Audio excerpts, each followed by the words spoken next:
Hong Kong is a city that prides itself in efficiency. When it comes to transportation, the city has many options to get around town: ferry, bus, minibus, tram, taxi, and the MTR. The Chinese territory was recently named the best city in the world for commuters. Some commuters told of their experiences. I think it deserves its place, definitely, because it is very convenient. Look at here, we have the ferries and then connected to the train, buses, taxi everywhere. I think that Hong Kong has a lot of transportation options between ferries or MTR, minibuses, even more localized buses, and then even taxi cabs itself. The accessibility, I think, is a big reason why it's probably ranked up that high, and the availability into itself. Hong Kong beats other major cities, including London, Stockholm, and Singapore, according to an urban mobility index by consultancy firm Arthur de Little. The report says public transport and walking made up 92% of commuting in Hong Kong.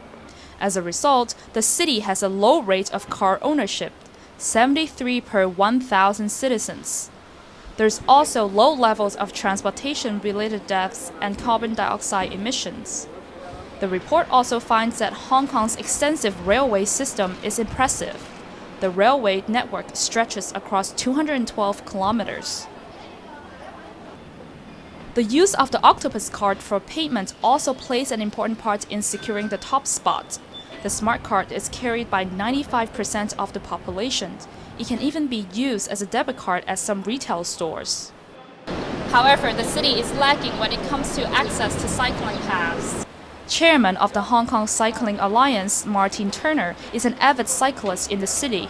He said Hong Kong could have done more to incorporate cycling as part of the transportation system. Even though we do have some cycle tracks, I don't think the report looked very closely at the nature of the cycle tracks, or we might have done even worse, because with the lack of planning for cycling as a whole, we don't have cycle tracks that are really up to the mark for people who want to get around their districts. They're intended for much more casual use and without much bother about how efficiently people are going to move around.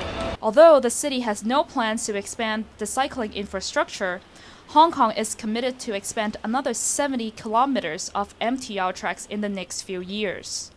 Wendy Tang, JMSC News.